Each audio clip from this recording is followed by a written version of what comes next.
Welcome to Checkpoint Coffee, the local gaming podcast. We talk about all topics related to games, gaming, and the games industry. Ramadan Mubarak and welcome to Checkpoint Coffee by Emmen Gaming, the Maldives' first gaming podcast. As for who Emmen Gaming are, well, you can think of us as your local games media. And this is our Ramadan special.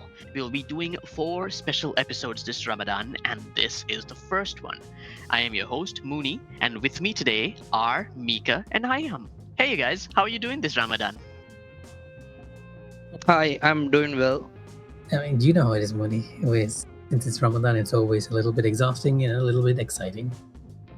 Fair enough, gotta go fast and all that. Now, with our 4 special episodes, the first one we're going to start off with a topic that is an Emmen Gaming tradition at this point. We talk about it every single Ramadan, usually the first podcast of the Ramadan. So, the topic this time around is, what are we playing this Ramadan? Right? But before we get into this, before we dive into our topic, let's talk about something new that we have for you, our dear listeners. The Emmen Gaming Quiz. See, we thought it would be fun to try something new during this Ramadan, and what we decided to try out was a trivia quiz to see just how well you guys know games and gaming. We're going to ask a multiple choice question about gaming, and from the correct answers, we're going to pick a lucky winner, and we're going to give them a gift card once per week this Ramadan. Keep in mind, guys, that this offer is only available for those of you all in the Maldivian region. We'd love to have global quiz one day, but right now we're sort of limiting our scope here. Yeah, we're starting small, hoping to grow in the future. Now, to take part in the quiz, you gotta hop onto our Discord server, link in the description below, and go to the Emmen Gaming Quiz channel and cast your vote on the poll, right? And there'll be 4 answers, and the poll will stay open for a week. We'll be posting this episode on... when is it again? Saturday, the 8th of March, and the poll will stay open until Friday the 14th. Isn't that right, Mika? That is correct. The quiz will be open for 1 week so that you guys can join us on Discord and give us what you think is the answer to what we believe is a bit of a tricky question. Mm-hmm. And now, with no further ado, let me just throw the question your way, and we'll see who gets it right, and we'll see who the lucky winner is. So here we go. The question for week 1 of Ramadan. What is the best-selling Nintendo franchise? Option A, Pokemon. Option B, Wii Sports. Option C, Mario. And option D, Legend of Zelda. Let me say this one more time. What is the best-selling Nintendo franchise? Option A, Pokemon. Option B, Wii Sports. Option C, Mario. And option D, The Legend of Zelda. Now, with that out of the way, let's begin with our actual topic. What are we playing this Ramadan? Let's start with you, Iham. What you playing? So I have been playing a game called Wuthering Waves. Or is it Wuthering Waves or Wuthering Waves? I call it Wuthering personally, but that's just my pronunciation. I don't know what the canon pronunciation is. Same here. I also call it Wuthering.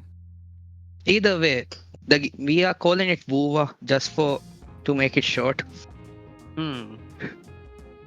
So I actually played this game when it was released last year for mobile and PC, but at that time I only played until version 1.0 and kept it.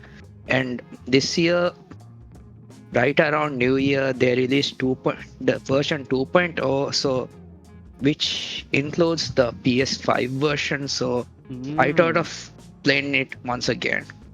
So you started all the way from the beginning, and what is it? Is it like how do you say, a Chinese gacha game as well? Does it have an open world? What's the vibe? Yes, you are right. It's a Chinese game, it's a gacha game, and it's open world game. I mean, to our dear listeners, if you guys are not aware, I am over here is our gacha king, as we like to call it. But it's very hard to actually get him onto another gacha other than his favorite. So I am very curious as to what he thinks about Wuthering Waves and whether he's actually gotten to the new content, which is what everyone is hyping about on this game, insofar as I know. Sadly, I would say no because so I have been playing this game for about 1 week, or in according to what the PSUI shows, it's about 13 hours. But after playing the story for a very long time, so I checked how much story there's left for me to go to the new region, which got released in version 2.0. But turns out I'm currently in version 1.1 story, and there's another big main quest, and after that I can actually go to the new region. So there's a lot of time for me to play it. Oh, this sounds like a very Final Fantasy problem right here. Because even in Final Fantasy, unless you're buying a skip, you have to play through the whole story to get to the new stuff. But on the bright side, I think perhaps, that means that there's a lot more story for you to enjoy. Cool cutscenes, interesting gameplay, fun bosses, perhaps, So I don't necessarily see it as a bad thing, right?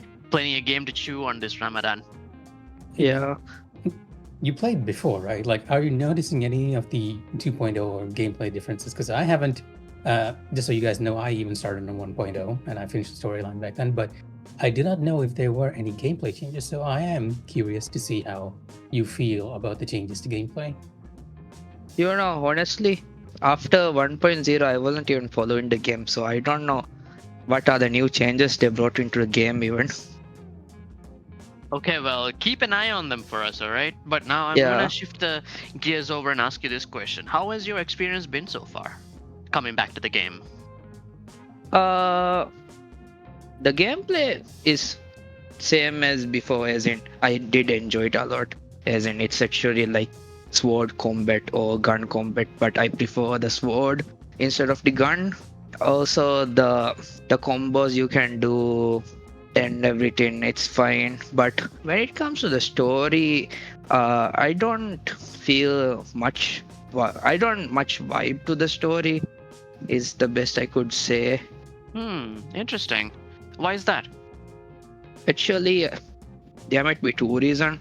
One reason is I started playing WoWa right after I was playing Star Rail version 2.1. No, 3.1. Is it 3.1? The latest version? Is. Yes. Yeah. Yes, I think it is. Yeah, after version 3.1 story, and in that game, I was actually bored of the story at one point. Not because of the quality of the story, it was because of the storyline. So in a way, I was burned out. So after that, I was playing WoWa, and I think I'm still seeing the lingering effects of it. The second reason is I think it's because the quality of the story of version 1.0 is not eye-catching. Might be the best word to say. Well, I hope that you get to the new content and it proves to be a better experience. Yeah, I'm actually in a new region, which reminds me a lot of Horizon. New Dawn. Horizon. Oh, okay, that's interesting. Yeah, like I'm in a place called Mount Firmament, and in that place, think of it as if the Grand Canyon has snow, as in the entire surrounding, as in the rocks, the mountains are in a orange red color, but there's a lot of snow, and in the distance there's a in the distance one of the mountains is shaped like a Chinese dragon. That's sick. Yeah, and all those three things made me remind me of one of the locations in Zero Dawn. Oh, I see. Okay. Well, that sounds interesting. So, gameplay is alright, fun enough. Story is not really catching you so far. How about the characters, which is arguably the biggest draw for most gacha games, right? I would say my main focus is the main quest, and I have been keeping the side quest for a while, and I think that might be the reason why I'm not that entranced, intrigued. Intrigued by the characters. The characters in the story quest, the main story quest, yes, I am intrigued by them, but there are some characters that pop ups out of nowhere that I have no connections to them. And before the Mount Firmament storyline, there was a previous one which had a very big arc and a very big WoW and stuff, and there were new characters that were popping up, but I know because they were also part of the gacha as you can actually get them. But yeah, I'm just meeting them for the first time. I'm pretty sure that I would have met them earlier if I did the side content, but yeah, no connection to them. But I would say the character designs are very nice. Okay, that's something at least. So overall, how are we feeling about Wuva? Yeah, I'm still waiting until I play version 2.0 because from what I heard, version 2.0 is like can be compared to a 2.0 of a product because they actually overhaul the story, mechanics, a lot of things for the version 2.0.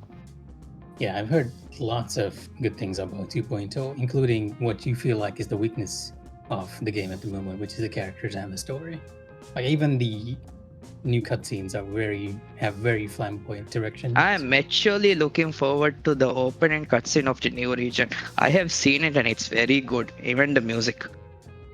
Now, one thing that I remember about Wuva as it was coming out was that people initially gave very negative responses to the beta, so the devs actually put in a lot of work to address some of the issues that they raised. So I'm very curious to see devs with this kind of culture and mentality towards their audience, what they bring to the next part of their game. So I hope that you have a lot of fun with that one, Iham. Yeah. All right, so we've heard from our Gacha King, but there is another hot game on the block, and we all know what we're talking about here. Mooney, would you care to introduce us to the world of Monster Hunter and its wilds, so to speak? Oh my god, you guys. I am so happy to talk about this game because this game has consumed my life since Ramadan began, right? So, first things first, this is my first Monster Hunter game, like ever. Like, the only things I knew about this game before going in is that Monster Hunter is a series, it has monsters, and humans hunt them. That's it. Like, that's just it.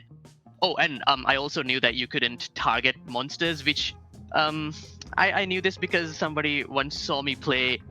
I think it was Dark Souls 3, and they were like, "Oh, hey, it's like Monster Hunter, but with a targeting system." And I'm like, "What are you talking about?"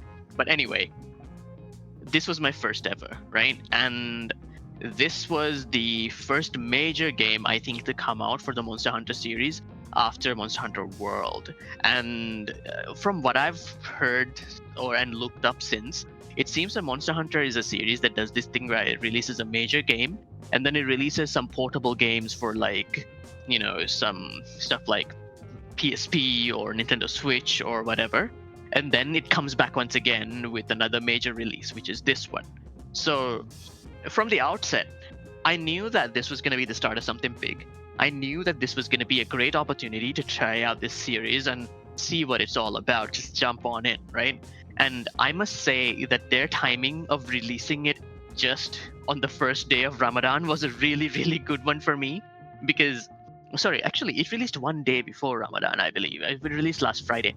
Ramadan was Saturday. So anyway, it turned out to be an excellent piece of timing for me. So, finish the work week, download Monster Hunter in the evening, during and into the night, wake up the next day, and then just start playing. Yeah, I know a lot of people who preloaded this and was just ready to go the next day. You got a lot of excuses for not going to work, that's for sure. That's very true. Luckily for us, Friday is a holiday, so it kind of worked out very nicely. Now, let's talk about the game itself, right? So, one of the first things that I learned about this game while playing it is that this game is basically built around the idea that there are 14 different weapons, each one of them having very different gameplay styles, having very different mechanics, right? So it's not about mastering all of them, but just picking the one, or in this game two, we'll get back to that, that you really like, and then getting really good at them, increasing their strength, creating new, more powerful versions of them, and so on, right? You hunt monsters, get their parts, turn them into equipment, and so on and so on. So this might be something you guys did not know, but in most other hunting games, I've actually grinded so much that I got each and every weapon, but Monster Hunter is the only game where I have not attempted this because trying to understand a weapon is, I feel like you need an entire game and an expansion to really understand it. I'm really glad you mentioned that because I was gonna talk about it in a similar angle as well. See, when it comes to other games that have a lot of different weapon options, I'm gonna use something like Bloodborne, for example, right? Here is a game where you have a lot of different weapons, but you can actually, replace one with the other, and it's not too difficult. All you really need to understand are its unique animations, and that's it. They ultimately function the same way, having similar button presses and just having some slightly different timings. But here with Monster Hunter, as you said, Mika, each one of these weapons is developed well enough to carry its own game. Like you could play just the greatsword from start to finish, and you would have like a huge pool of moves and abilities and things that you keep in mind that somebody who's playing the dual blades would never think of, or somebody who's playing the hunting horn, right? It's very difficult to switch between weapons because there's so much depth to the weapons in Monster Hunter. Indeed, I'm learning. Like, it seems that throughout the years, as they put out a lot of different games, they've always been learning from them and picking up what they've learned from the previous one and pushing it into the next one and just slowly growing this, right? So me coming into this game in the present is like standing basically on top of a mountain that has been slowly built years back, So things are very well polished and it's very fun. Now, the first major hurdle for me was picking out which weapon is going to be my main, right? So what happened with me was I took a friend's advice and decided to actually try each of them separately and to see what felt good, right? Some of them, the mechanics just weren't working for me. I threw them out. Some of them I thought didn't really fit my aesthetic sense, so got rid of them. And in the end, it came down to 3 weapons: the insect glaive, the dual blades, and the longsword, which kind of let me know that I like this high mobility, speed, yeah exactly, kind of play style. And eventually, even from them, one of them rose to the surface, to the top rather, and that was the longsword. Really love using that thing. It's great. It is the most anime weapon of them all, and I am just all about that. Now, second thing, right? The monsters themselves. I am a big fan of really cool monster design in video games.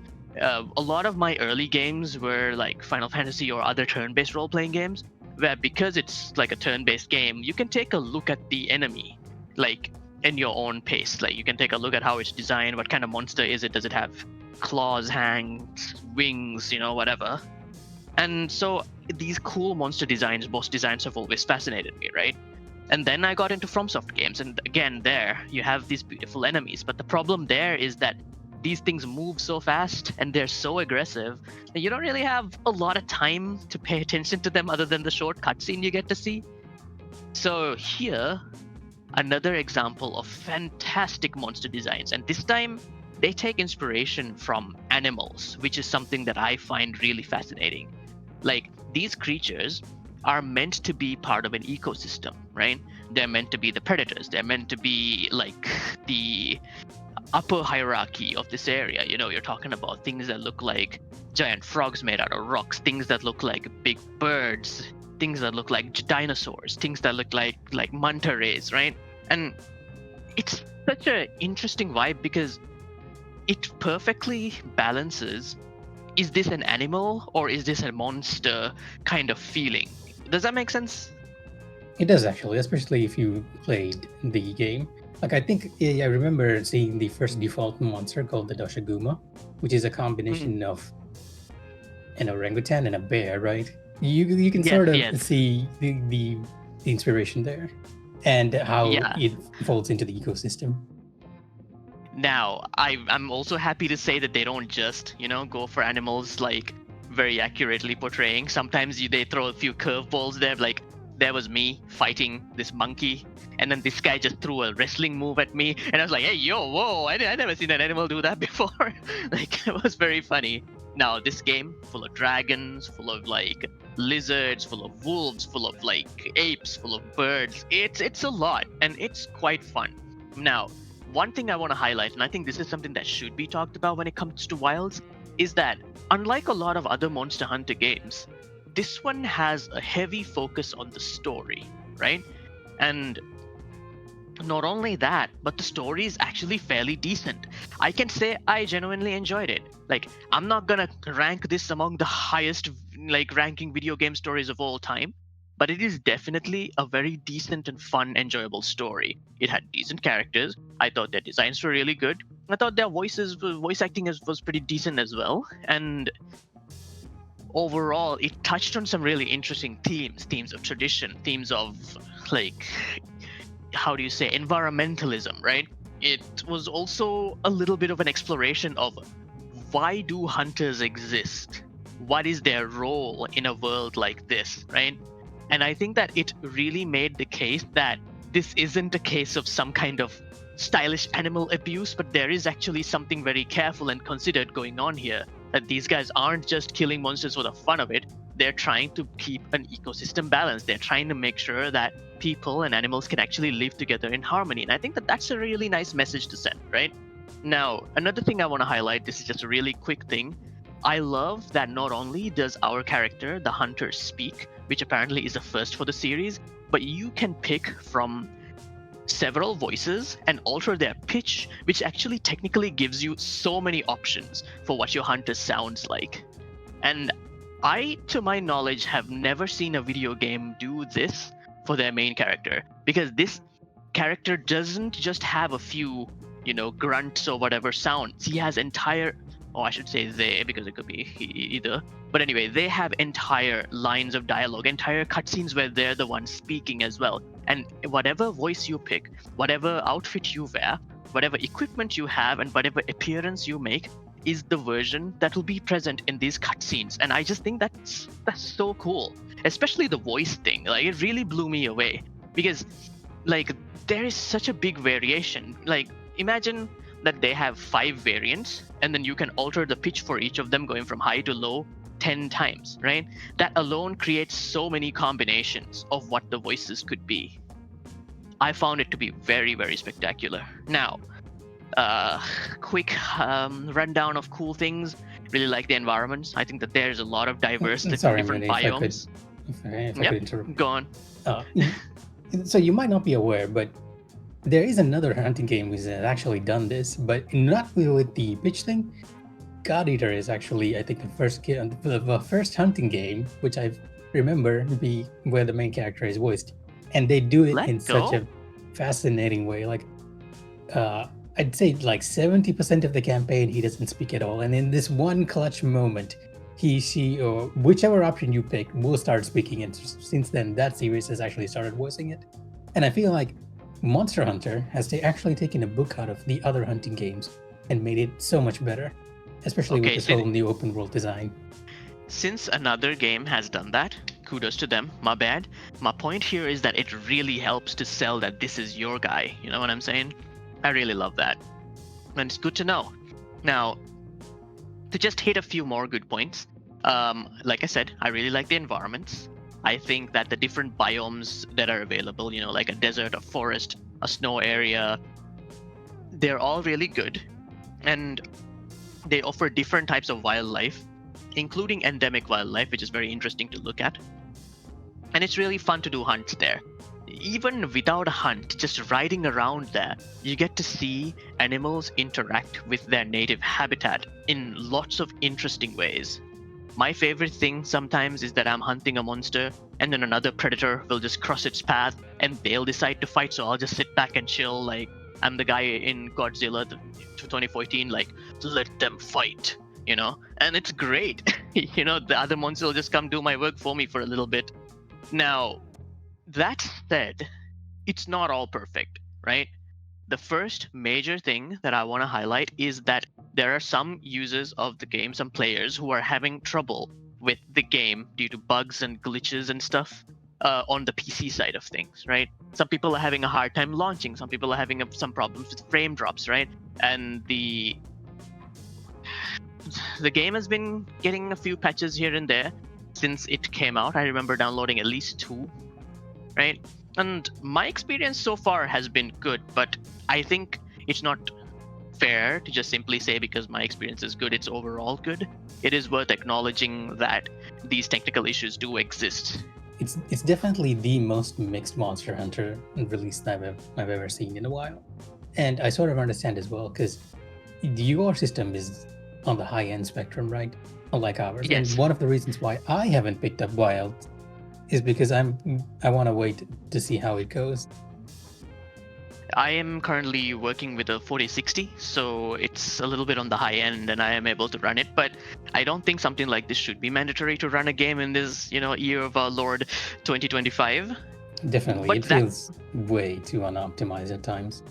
Yes, but the saddest part is this is so much better optimized than the beta. So the beta was running even worse than this. So like from the perspective of somebody who has enjoyed the beta, which is not me, but from other people's POV, apparently this is actually doing better than it used to, which, yeah, doesn't say a lot about the beta. Now, despite these issues, something that is kind of good for the series, I guess, is that the player count on Steam has been quite high. I remember seeing that it had hit 1 million. I believe it was 1,300,000 something, which might be the highest play count for a Monster Hunter game, like simultaneously, maybe ever. And I think that is a really nice thing for the series, because this series has been cooking in the background of our gaming lives for as long as I can remember, and I've never really had the opportunity to step in and try it out. And now that I am, to know that it is meeting a big success is fantastic. Now, last but not least, something fun I want to mention, just to add a little spice to this conversation about gaming. So there is this cutscene in the game where the player character and some non-player characters are eating what is yes, apparently cheese I know naan. exactly what you're talking about, but go on. All right. So these guys are eating cheese naan, right? And it looks so good. By the way, Monster Hunter food looks so good. It's ridiculous. But anyway, this particular thing looks so good that there was this little Pakistani restaurant in Tokyo or something like that in Japan, where they actually ran out of cheese because people kept visiting to order cheese naan because of Monster Hunter. And I think that's awesome. I think that goes to show just how ingrained Monster Hunter is in all our gaming lives. Yep, it has been the giant in the background of, casting a large shadow in my gaming life, and I finally took the plunge to try it out, and I must say it's fantastic. The last thing I want to add is that I finished the main story mode of it, and I thought it was quite nice. And I was able to do every single hunt in the story mode by myself, without any other person helping out. But not only can I call on, SOS to random players to come help, but I can also work with 3 other friends to take down monsters as well. And the monsters' HP gets scaled appropriately, so it becomes a fair fight. And it's very fun. Oh yeah, this is also something new to Wilds. Normally when you're doing a hunt solo, it's just you, but this time you actually have the option for getting help online or with friends, or with a bunch of NPCs, which is the new feature to MH Wilds. All in all, it has been an excellent experience. I highly recommend this game to anybody who actually wants to dive into the series, because it doesn't get it doesn't get better than this at this moment.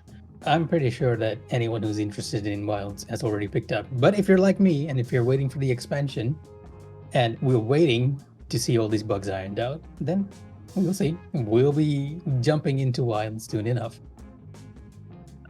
Well, I hope to take a closer look at the game in the future, but for now, this is where I'll leave it. The final thing I'll say is that, personally, it really surprised me to see that this game was made out of the RE engine. Dang, that thing has a lot more gas than I expected. This is actually one of the more controversial things about this game. It's that the RE engine is very suitable for linear gameplay segments. And they used the same engine in Dragon's Dogma, and they had the same problems, specifically Dragon's Dogma 2. And you kind of see those problems sort of here in Wilds as well. All right, so before we move on to your what are you playing this Ramadan, Mika, I want to remind the listeners of the question that we are asking for the Emmen Gaming Quiz of this year. So question 1. What is the best-selling Nintendo franchise? A. Pokemon, B. Wii Sports, C. Mario, or D. Legend of Zelda? In case you guys are curious, Mooney actually asked me this question as well, and I got it wrong. Hopefully, you guys figure this one out. Yep. So let me just repeat it one more time for those in the back. What is the best-selling Nintendo franchise? A. Pokemon, B. Wii Sports, C. Mario, and D. Legend of Zelda. To take part, you have to join our Discord server, link in the description below. Go to the Emmen Gaming Quiz channel and cast your vote in the poll. And the poll will be open for a week. We will take the answers that are correct and we will run them through a lucky draw. And the lucky winner gets... Mika? A 500 MBR gift card, courtesy of your local gaming media, Emmen Gaming. Exactly. Now, let's move to the next part of our podcast. Now, let me throw the hat over to you, Mika. What is your Ramadan game this time around? Unfortunately, I haven't had much time to pick up anything new or even to play too much during this Ramadan. What I have been playing is something that is very near and dear to my heart, and I think for a fair few Maldivians over here, which is Dynasty Warriors Origins. And let me tell you, it is something to go back to this form of gameplay. And by this form of gameplay, I mean it's very simple button mashing, kill hordes of enemies, and you're just mowing them down one by one. And it's amazing how they've actually taken this simple formula and made it so much better. Dynasty Warriors revolves around the fictional novel, The Romance of the Three Kingdoms, where there are various characters in three kingdoms, the kingdoms of Wei, Wu, and Shu. And in Dynasty Warriors, you control these specific characters in this novel and sort of play out alternative timelines of their roles if they succeed in battles. This time around, however, you have your own character who is completely unique. He is not in any other game, and he's not in any way related to the novel at all. Just a completely unique character they made for this situation. And you are sort of acting as a linchpin of sorts that in the background is the whole reason why a lot of these battles actually play out. Initially, I thought it was fascinating, but I am a bit disappointed by the characters, how the character story progresses, but that doesn't mean that the gameplay is not as awesome. So what you're saying is that this whole time you could basically pick your favorite amongst like analogs of real world historical military figures, but this time around it is your self-designed character with a character creator and everything.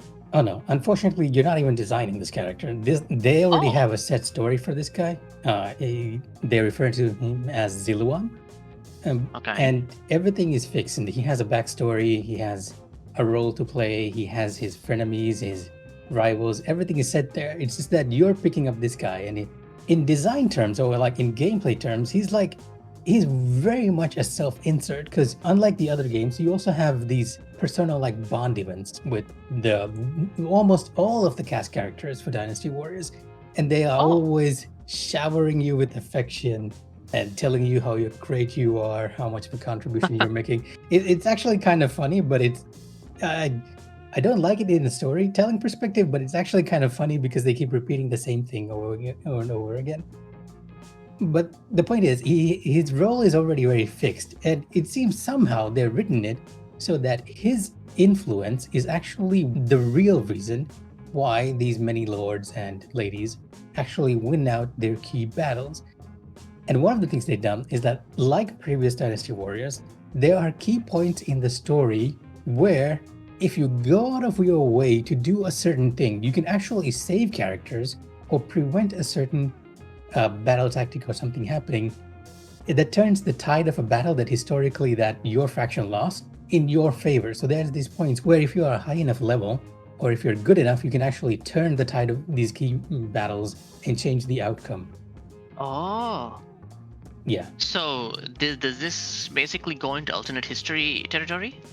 Unfortunately, no. It feels like it does because you're changing these key points, but the story will completely ignore sort of the fact that you save this character. They'll push that character to the background.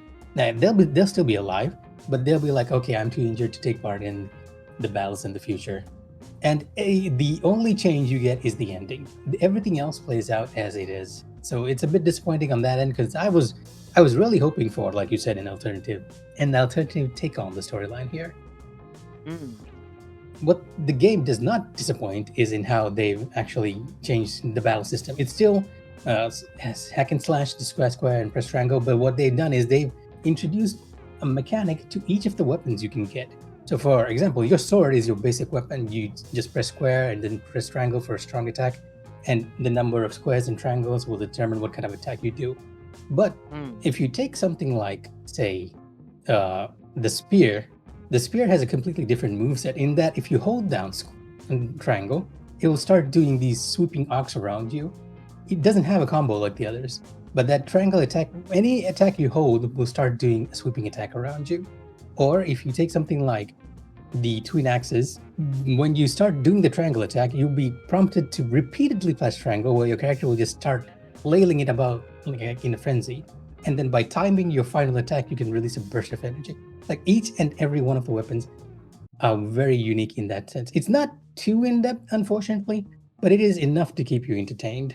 And then we come to the boss battles. Moni, do you know who the character Lubu is? I have not heard of this person. Who are they? So Lubu is, in the story of the Three Kingdoms, the strongest character, the strongest warrior there. He's not exactly a good person, but he's very strong and very few people can actually fight against him. And fighting against his boss battle was one of the most difficult things I've ever done in that game. It mightn't have been different for some other people, but in that battle, I had accidentally put on accessories which double the damage I take. 2 accessories which double the damage that I take. So you can imagine me fighting against the strongest warrior in this historical setting, and I'm just dying, and I'm just hoping for the checkpoint to pop so that I can continue it. It's very fun. And I think that's the big takeaway from me. Dynasty Warriors Origins is just going back to that mindless gaming fun where you're not thinking too hard about what's happening. There's a story, there's something you can enjoy. There's even an open world map which you can explore and check the places and do your own thing as well. But overall, it's not too complex. It's a straightforward game. And the game is like, okay, here, we're going to put the story before you. We're going to put the gameplay before you. We're going to put lots of checkpoints. Even in the story, you can restart at specific points if you want to switch to another faction. It's very player friendly in that way. And it feels nice to have a game that's looking at your time and going like, hey, we know you have limited time. Just enjoy the game, play it as it is. And that's what Dynasty Warriors is for me. It's an excellent return to form that I think the franchise really needed. Now, I have something I want to ask you, right? Like, for me, Dynasty Warriors is a little like Monster Hunter in the fact that it exists in the periphery of my gaming experience. Never really dipped my toe into it. So, as an outsider coming into this series, what do you think about Origins as a starting point? Interestingly enough, I think as a story point, this might actually be one of the best points for you to start. Because other than the story of Zuluan, the game actually goes over the early events of the novel, and over the years, Dynasty Warriors has actually gone beyond this point in the story where the story for this game is. So it's introducing you to all the key characters, it's introducing you to all the key battles. In that sense, I feel like it's a great starting off point. But in the other sense, I also feel like it's a very huge departure from the normal Dynasty Warriors we're used to, because the way it normally works is you just choose a character and play through that storyline, which is very different. Okay, so would you say that like you would recommend this to new players, or? I would absolutely recommend this to both new players and for players who are just looking for mindless hack and slash. If you just want a good time to just unwind, not have to compete with that 10-year-old who's probably had like 500 hours in Fortnite or Apex, then this is a game I recommend for you. Because if you beating like 2,000 enemies on a field is not enough to give you a dopamine hit, then the characters constantly praising you will definitely give you a bit of a laugh. Okay, and one more thing I want to ask you about. Like, you mentioned the novel Romance of the Three Kingdoms, right? Correct. How much do you need to know about it? You do not need to know anything about the Romance of the Three Kingdoms. It helps if you do, because then you have an outline of who you're meeting. But the game does a good enough job of actually introducing you to the three factions and getting you into that state where you realize that, hey, three kingdoms are warring it out, and you're taking part in these battles. Well, that's really all I needed to know. And this actually does put the game a little bit on my radar as well. This genre of games, I think they're called Muso games, is something that I've always been interested in because, like you said, it just does appear to be so fun from the outside. And I've always been on the outside looking in. So maybe this is the game, I'll put it on my list and see whether it drops down in price for me to pick it up sometime. Yeah, if you can find this game on a discount, I 100% recommend it. At the least, you're going to have fun just mindlessly blowing through everyone. And some days, that is exactly what you need, huh? And that brings us to the end of our first episode of our Ramadan 2025 podcast series. We hope you enjoyed our discussion, and a big thank you to Iham and Mika for joining me today. And also a big thank you to the audience for you guys for tuning in to listening to us yap about the games that we're playing these days. And just so that y'all don't forget, the Emmen Gaming Quiz is currently underway. It is a quiz where we'll be asking questions, multiple choice questions, and you gotta guess the right one. And the people who get it right go into a lucky draw, and y'all will stand a chance to win a gift every week. Now, question 1. What is the best-selling Nintendo franchise? Is it A, Pokemon, B, Wii Sports, C, Mario, or D, The Legend of Zelda? All right, and just as a reminder, I hate to say this again, but this competition is actually for those in the Maldives only. For now. Yes. For now. Unfortunately, since it's our first and we're trying it out small scale. So to take part in it, you have to join our Discord server, link in the description below. Go to the Emmen Gaming Quiz channel and cast your vote in the poll. The poll will be open for a week, and we will announce the winner at the start of next week's episode. So stay tuned for that. Now, once again, the question, just in case, what is the best-selling Nintendo franchise? A, Pokemon, B, Wii Sports, C, Mario, and D, The Legend of Zelda. All that said, I'm also going to throw the same question that we discussed over to you, dear listeners. What are you playing this Ramadan? Let us know in the comments below on whichever platform that you find this podcast on. And don't forget to check us out on YouTube and Twitch, links also below, along with Facebook, Twitter, and Instagram. The handles are below. Once again, thank you, both of you, for joining me, and for all of you for listening. And Ramadan Mubarak. Ramadan Mubarak, everyone. Ramadan Mubarak.